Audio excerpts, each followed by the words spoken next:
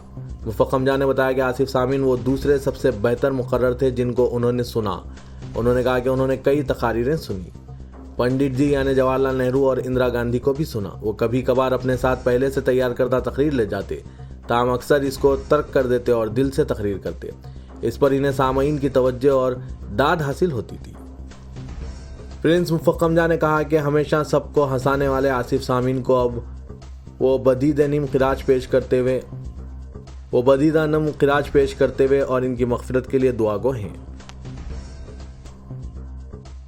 وزیر داخلہ تلنگانہ محمد محمود علی نے چیف منسٹر کے چندر شیکھر راؤ کی ہدایت پر پولیس عہدیداروں کو نواب میر برکت علی خان مکرم جاں بہادر کی مکمل سرکاری اعزازات کے ساتھ تدفین کے انتظامات کی ہدایت دی ہے۔ نظام ٹرسٹ کے ٹرسٹی فیض خان اور دوسروں نے وزیر داخلہ سے حکومت کی جانب سے مؤثر انتظامات کی درخواست کی۔ وزیر داخلہ نے کہا کہ چیف منسٹر چندر شیکھر راؤ نے آصف سامین کی مکمل سرکاری اعزازات کے ساتھ تدفین کا فیصلہ کیا ہے تاکہ سابق ریاست حیدرآباد میں حکمران کی حیثیت سے فلاحی اور ترقیاتی کاموں کی انجام دہی کے لیے انہیں خراج ادا کیا جا سکے۔ محمود علی نے کہا کہ پولیس اور دیگر محکمہ جات کو ہدایت جاری کر دی گئی ہے اور میت کی استنبول سے آمد سے لے کر تاریخی مکہ مسجد میں تدفین تک انتظامات رہیں گے۔ تلنگانہ کے وزیر آئی ٹی و صنعت کے ٹی راما راؤ نے کہا کہ 8 سال میں مودی نے 100 لاکھ کروڑ روپے کا قرض حاصل کیا لیکن ملک کے لیے سود مند ایک بھی کام نہیں کیا۔ تلنگانہ کی ترقی کے لیے تعاون کرنے کی NRI سے اپیل کی۔ سوئٹزرلینڈ میں منعقدہ میٹ اینڈ گریٹ پروگرام سے خطاب کرتے ہوئے کے ٹی راما راؤ نے وزیر اعظم نریندر مودی کو تنقید کا نشانہ بناتے ہوئے کہا کہ ملک کے لیے حاصل کردہ 100 لاکھ کروڑ روپے کے قرض کا کیا وزیر اعظم اس کی وضاحت کریں۔ ورلڈ اکنامک فورم کی کانفرنس میں شرکت کے لیے KTR وزراء اور اعلیٰ عہدیداروں کے وفد کے ساتھ سوئٹزرلینڈ پہنچ چکے ہیں جہاں پر ان کا شاندار خیر مقدم کیا گیا۔ کل ہند صنعتی نمائش کو دیکھنے کے لیے آنے والوں کی سہولت کے لیے ایک ایپ تیار کیا جا رہا ہے۔ یہ موبائل ایپ 4 زبانوں تیلگو، ہندی اور اردو انگریزی میں بنایا جا رہا ہے جس کو ایپل یا اینڈرائڈ کے ایپ اسٹور سے ڈاؤن لوڈ کیا جا سکتا ہے۔ نمائش سوسائٹی کے نائب صدر اشون مارگم نے عوام پر زور دیا کہ وہ اس موبائل ایپ کو ڈاؤن لوڈ کریں تاکہ اس نمائش کے تعلق سے اپنی رائے کا وہ اظہار کر سکیں۔ سائناتھ دیا کرشنا شاستری اعزازی سیکرٹری نے کہا کہ ایپ سے گاہکوں کے تجربے میں اضافہ ہوگا۔